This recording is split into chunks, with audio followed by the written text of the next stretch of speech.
बिस्मिल्लाहिर्रहमानिर्रहीम अस्सलाम वालेकुम नाज़रीन। मारूफ एस्ट्रोलॉजर, रिलीजियस स्कॉलर और बिजनेस कंसल्टेंट मोहम्मद उसामा अली साहब हमारे साथ मौजूद हैं। उसामा साहब की इमरान रियाज खान के हवाले से पेशगोई जो है वो दुरुस्त साबित हो चुकी है। उसामा साहब ने कहा था कि इमरान रियाज जल्द बाहर आ जाएंगे, लंबे अरसे के लिए अंदर नहीं गए, लेकिन इसके साथ साथ उसामा साहब ने ये कहा था कि ये मुस्तकबिल में एक बड़े लीडर बनेंगे। लीडर होने से मुतालिक शेर अफजल मरवत ने एक ट्वीट किया कि इमरान रियाज जो है वो इमरान खान के बाद एक दूसरा बड़ा लीडर है पाकिस्तान का। उसके ऊपर फिर कंट्रोवर्सी शुरू हुई। वो आदिल राजा नामी एक बेशरम पाकिस्तान से बाहर जो बैठा हुआ है, उसने एक मुहिम शुरू कर दी शेर अफजल मरवत के खिलाफ। लेकिन फिर हमने देखा कि इमरान खान की जो हमशीरा हैं अलीमा खान, उनकी जब अदालती अहाते के अंदर मुलाकात होती है इमरान रियाज से, इमरान रियाज जो हैं वो डाले में बैठे हुए थे, पुलिस के डाले में बैठे हुए थे। तो अलीमा खान आके कहती हैं कि आप बहुत बड़े लीडर हो, आप बहुत बड़े लीडर बनोगे इंशाल्लाह, और हो उन्होंने कहा। तो जो बातें उसामा साहब ने की, वो हमने देखा 2-3 तरफ से दुरुस्त साबित हुई। इमरान रियाज एक तो रिहा हुए और वो बड़े लीडर बनेंगे। ये लोगों ने कहना शुरू कर दिया है, कबूल करना शुरू कर दिया है उन लोगों ने, जो अवाम में खुद बहुत बड़े लीडर हैं। एक तो इसके ऊपर हमने बात करनी है। फिर हमने देखा लाहौर में पाकिस्तान तहरीक-ए-इंसाफ के पावर शो के ऊपर पुलिस ने बेईमाना तशद्दुद किया, लोगों को गिरफ्तार से पकड़-पकड़ के बुजुर्ग शहरियों को जिस तरीके से उतारा गया, अफसोसनाक था।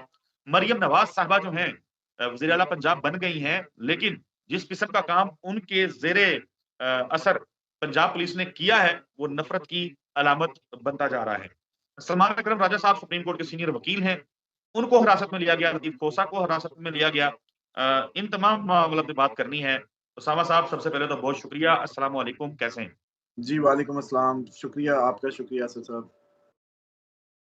साहब भाई, इमरान रियाज़ के बारे में पेशगोई आपने की थी कि वो जल्द बाहर आ जाएगा, उतना तवील अंदर नहीं रहेगा जैसा कि माज़ी में रहा, जबकि लोग समझ रहे थे कि शायद अब दोबारा से उसी तरह की एपिसोड रिपीट होगी। क्यों आपने ये कहा था कि जल्दी बाहर आ जाएगा? क्या ऐसा था उनके ज़ायचों में, उनके सितारों में? और आपका जो ये स्टेटमेंट कि वो मुस्तकबिल में एक बहुत बड़ा लीडर बनने जा रहा है, उसकी तस्दीक तो खुद पीटीआई के शेर अफ़ज़ल मरवत और अलीमा खान ने कर दी है। जी, बिस्मिल्लाहिर्रहमानिर्रहीम, अल्लाहुम्मा सल्लि अला मोहम्मद व अला आले मोहम्मद।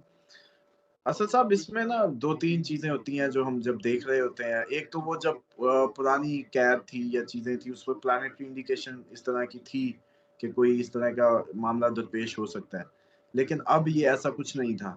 तो जिसकी बुनियाद पे ये समझ आती थी कि ये बस अभी 2-4 दिन की एक्टिंग होगी या जो एक थोड़ा-सा उनको फेस करना पड़ेगा, लेकिन ये सिवियर नहीं होगा as compared to that time. वरना तो फिर गिरफ्तारी क्या और रिहाई क्या हम बात ही नहीं कर सकते, बता ही कुछ नहीं सकते। उसके बाद जो उनका बर्थ चार्ट जब आप लोगों ने बार-बार प्रोग्राम्स किए और खुलवाया था, तो उसमें नज़र आता था कि वो बहुत बड़ी जैसे कहते हैं उसमें उनके योग हैं मौजूद, जो उनको एक बड़ा आदमी ज़ाहिर करते हैं। बल्कि आप ये देखें कि अगर पॉपुलैरिटी की बात हो तो इमरान खान की पॉपुलैरिटी तो कितने सालों में बनी है। ये तो अभी 40 के भी नहीं हुए। तो और बाल व्हाइट बेशक हो गए होंगे, लेकिन एक्चुअल एज तो आपको भी पता है कि इतनी नहीं है, अंडर 40 है। और अंडर 40 होने के साथ इतनी फेम, और ये 60-70 में क्या होंगे? अगर अल्लाह ताला ज़िंदगी दे, तो आप खुद सोचें कि जो बंदा 40 से नीचे ये फेम एन्जॉय कर रहा है, तो 60-70 में उसका बर्थ चार्ट क्या कहता है? तो एक तो ये बात थी। दूसरी, जैसे सेम आपको याद है मैंने कहा था गौहर जो है वो उनका जैक लगेगा, बहुत अच्छे चांसेस रहेंगे। बिल्कुल। और आज देख लें कि गौहर को कुदरत कहाँ से निकाल के वही बोल रहे होते हैं असेंबली में, उमर अयूब हैं या वो हैं, मतलब एक उस फ्रंट लाइन पे आ गए हैं एक बहुत बड़ी जी। पाकिस्तान की पार्टी में। तो ये जैक होते हैं जो हमें नज़र आ रहे होते हैं कि किसी का लग सकता है और किसी का नहीं। तो एक तो ये था कि इमरान रियाज़ के बर्थ चार्ट में इतनी कैपेसिटी नज़र आती थी, जिसकी बुनियाद पे मैंने कहा। अभी जब हमने कहा वो तो टाइम आपको याद है कि उस टाइम तो ये बातें थी कि ये ज़िंदा भी रहेंगे या नहीं। लेकिन अब देखें कि लोगों ने अलीमा खान का ये कहना कि आप हमारे लीडर हैं, ये एक बहुत बड़ी स्टेटमेंट है। एक बहुत बड़े लीडर की बहन आपको कह रही है कि आप हमारे लीडर हैं। इमरान रियाज़ तो सारी रात जेल में छलांगे मारता रहा हो बेशक, कि वो छत पे लगता हो जाके कि इससे बड़ा तमगा क्या चाहिए ज़िंदगी में, कि जिस लीडर की फैमिली पे पूरी दुनिया जैसे कहते हैं ना वारिफ्ता है, और उसकी बहन उसको कह रही है कि आप हमारे लीडर हैं, तो ये तो मुझे लगा गाड़ी में कलाबाज़ी लगा देते कहीं। वो जैसे हम बचपन में नहीं वो मंकी पोल पे करते होते थे। तो ये जो पुलिस का डाला है ना, इसके अंदर भी वो बना होता है एक पोल सा अंदर लगा होता है हाथ पकड़ने के लिए। तो होना तो जी। उसपे चाहिए था कि कलाबाज़ी होती इनकी। बहरहाल एनी हाउ, लाइटर नोट में ये था, ये एक पॉलिटिकल हो जाएँगे, पॉलिटिकल इसीलिए मैंने कहा था क्योंकि नज़र आता था।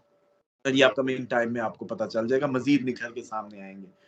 उसके बाद आपने जो बात की उनकी वोकला की, कि जी। उनको जो पकड़ा। सलमान अकरम राजा सीनियर वकील हैं, पूरा पाकिस्तान पूरी लॉयर्स कम्युनिटी उनकी इज़्ज़त करती है, बहुत बड़ा नाम है।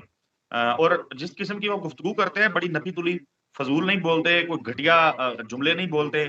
पूरा पाकिस्तान, पूरी अवाम जो है उनकी फ़ैन हुई हुई थी। लोग उनको प्रेज़ कर रहे थे कि यार क्या आदमी है, क्या ज़बरदस्त गुफ्तगू करता है ये। और देखें अब वो उनको हिरासत में ले लिया। ज़ाती तौर पे तो मैं एतज़ाज़ अहसन के बाद अगर फ़ैन हुआ तो गौहर साहब की उससे जो असेंबली में वो बोले जिस अंदाज़ से, तो मुझे लगा अभी वाक़ई हम सही देख रहे थे। बहरहाल सलमान अकरम राजा साहब को छेड़ने का या लतीफ़ खोसा को हाथ लगाने का मतलब ये है कि कोई चाहता है कि भूंडों की खक्कर में हाथ मारा जाए और अच्छे से जो है ना भीड़ पड़वाए जाएँ। असल मामला कुछ और है। आप लोगों को बहुत देर बाद पता चलेगा। ज़रदारी अपने गोल्स अचीव करता चला जा रहा है, उसकी तरफ किसी की निगाह नहीं है, ना कोई टीवी चैनल, ना कोई एंकर, ना कोई आपके ये बूढ़े पिस्टन जितने भी हैं, कोई किसी किस्म की बात नहीं कर रहा। मेजर बेनिफिशियरी हमेशा देखा जाता है कॉन्फ्लिक्ट ऑफ इंटरेस्ट में, मेजर बेनिफिशियरी को पकड़ा जाता है कि भई तुम्हें ही बेनिफिट क्यों हुआ? जब बेनज़ीर मर्डर की बात थी तो ज़रदारी पे क्यों डालते थे? क्योंकि मेजर बेनिफिशियरी था। आज मेजर बेनिफिशियरी कैसे नज़रों से ओझल है, लाडला बेचारे के आँसू सूख गए हैं, लाडला रो रहा है।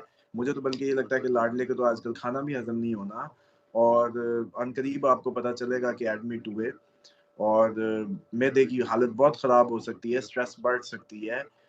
हालाँकि उनको सब पता चल गया उनके साथ क्या हुआ, दुश्मनों पे हावी होंगे, उन्होंने भी अब रिएक्ट करना है, इस बात को भूलें मत।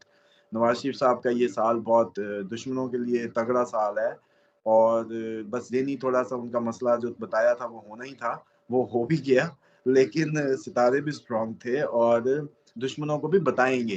तो ज़रदारी साहब इतना जैसे ठंडे-ठंडे ये दाँत निकाल रहे हैं और ये जो मिठाइयाँ तक़सीम हो रही हैं, ये इतनी बात नहीं है, नवाज़ शरीफ साहब के वार का इंतज़ार करें। अब आ जाएँ कि इन्होंने क्या किए।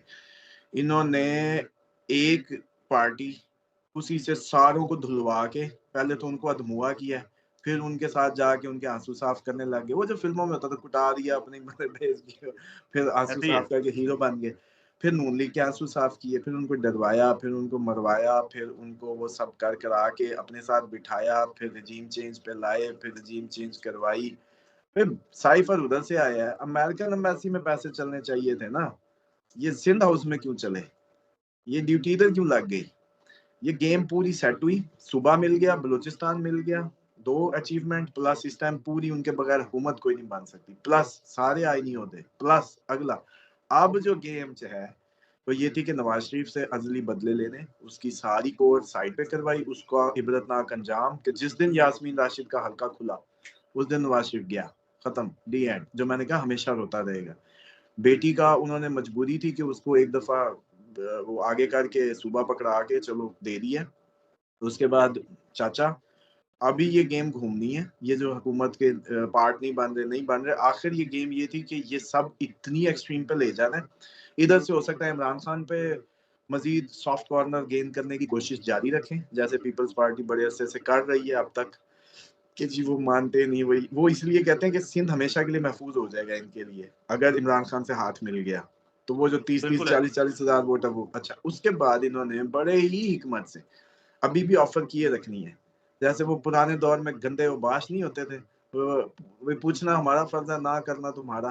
चलो पूछ लूँ ये अटेम्प्ट ये करते रहेंगे, और उसामा साहब ये तो हो गया ना, आसिफ अली जरदारी, तो इसमें कोई शक सिर्फ नहीं है। मुझे एंड पे लेकिन आने दें ना सर, ये अब जो जी, स्विच लगने लगा है, ये जो भिड़ों की छत्ते में हाथ है, ये भी मोहसिन नकवी किसका बेटा था? नवाज़ शरीफ का? वज़ीर नहीं। दाखिला क्यों बनने जा रहा है? और भुट्टो का केस आज तक पहले क्यों नहीं खुला कभी? पहले सदर नहीं बने? वो करना किसने था? ये दोनों बंदे जिधर के दिखाए जा रहे हैं, उधर के नहीं थे। ये बंदे कहीं और के थे। काम उन्होंने उसके हिसाब से किए। गेम ऐसी सेट की कि मारेगा इधर से इल्ज़ाम उधर, उधर से उधर, सारों को टकरा-टकरा के मरवा दिया। नून लीग खत्म, पीटीआई का जैसे गरूर तोड़ा, शिराज़ा बिखेर दिया। ये बल्ला इन्होंने छीना था अपने आज़ाद बाई करने के लिए। और किसी को इसका बेनिफिट नहीं था। नून लीग तो बेचारी कहती थी कि हम क्या मुँह देंगे इस तरह का इलेक्शन जीत के भी, और उनको बिल्कुल, पता था। मखसूस नशिस्तों के लिए पाकिस्तान पीपल्स पार्टी ने बाकायदा जाके यूँ झोली बना के कहा है कि नहीं ये तो हमें दे दें, हाँ, हाँ, हमारी हाँ। बनती हैं। यहीं से इसमें तो कोई यहीं शक से नहीं है और खुला, मौसम नकवी साहब यहीं से खुला। अब यही हो रहा है कि ये जो वुकला को स्विच किया, अच्छा देखिए 2 बातें, ये तो थी वो रास्ता जो मैंने आपको बताया कि ज़मीनी, ये आज तक अभी तक बिल्कुल, चैनल्स पे बात होनी चाहिए थी, लेकिन आपका कोई इंटेलेक्चुअल इसको कोरिलेट नहीं कर रहा कि ज़रदारी साहब आईनी होते ही क्यों ले रहे हैं, क्योंकि अभी भी इन्होंने हुकूमत दोबारा गिरवानी है, पीटीआई पे एहसान करने हैं, ये भी चांसेस है मोस्ट प्रोबेबली। इमरान खान पे मज़ीद एहसान करके आखिरी अटेम्प्ट जारी रखें और आखिरी कील ठोकें कि ये हुकूमत नून लीग की दोबारा गिराएं और बिलावल को लाके बिठा दें। कोशिश आखिरी ये है। लेकिन अब मसला ये है कि अब आ जाएँ कि जो कुदरत की चाल चल रही है। कुदरत कह रही है कि भई जो प्लैनेट्स हैं, अनरेस्ट है, अनरेस्ट है, अनरेस्ट है, पॉलिटिकल अनरेस्ट है। उसका आखिरी आपको याद होगा कि मैं हमेशा इंतज़ार में रहता था, मैं कहता था वुकला काहे को बच जाएँ, बच जाएँ, बच वो अभी तक बच रहे थे। ये अब उनको प्रोवोक करने लगे हैं। अच्छा अब होना ये है कि जैसे ही वुकला ने प्रोवोक होना है, इन्हीं के साथ कुछ आपके जजेस भी मिल जाएँगे। आपकी अदलिया का सवाल है ये। उन्होंने भी अपनी डिग्निटी को उठाना है, बराबर करना है। तो ये कनेक्शन ऐसा बनेगा कि आग ये लगाएगा, उधर से अदलिया कहीं से वो हो जाएगी। और फिर तो जो मैंने कहा था ना ये आखिरी थी, जिन्होंने हुकूमत में बैठना है ना, ये उनकी आखिर था। तो ये आखिर देखेंगे, क्योंकि नवाज़ शरीफ का कौन सोच सकता था ये एंड जो हो जाएगा, ये कुदरत है। पहले अब यही चीज़ होनी है कि ये आग अब आपकी अप्रैल पीक है इसका, मार्च, अप्रैल, और अल्लाह माह रमज़ान में बस हमें महफूज़ रखे। बिल्कुल ठीक है उसामा साहब। बहुत शुक्रिया आपके कीमती वक़्त के लिए। नाज़रीन उसामा साहब का कॉन्टैक्ट नंबर स्क्रीन के ऊपर चलता रहा है। आप अपनी क्वेरीज़ के लिए इनसे राब्ता कर सकते हैं, लेकिन राब्ता आपने व्हाट्सऐप के ऊपर करना है, आपने तंग बहुत नहीं करना। शुक्रिया। बहुत शुक्रिया। तो इंशाल्लाह अपने सवालात भी आप लिखें, बल्कि मैं शुरू करूँगा अब। आप लोगों के जो सवालात होते हैं, मैं कोशिश करता हूँ पहले भी कि उनको एंटरटेन किया जाए। लेकिन आज से जो आप लोगों के सवालात हैं आपके पर्सनल सवालात होंगे तो वो थोड़ा मुश्किल हो जाता है क्योंकि हर बंदे का मुख्तलिफ ज़ायचा बना के चलते प्रोग्राम में गुफ्तगू करना ज़रा डिफरेंट चीज़ होती है। लेकिन पॉलिटिकल सिनेरियोज़ के हवाले से ख़ास तौर पे जो आपके सवालात होंगे वो हम उठाएँगे इस अपने वीडियोज़ के अंदर उसामा साहब से उनके जवाब हासिल करने की कोशिश ज़रूर करेंगे। हमें अपनी दुआओं में याद रखिएगा। अगली वीडियो तक के लिए अल्लाह हाफ़िज़।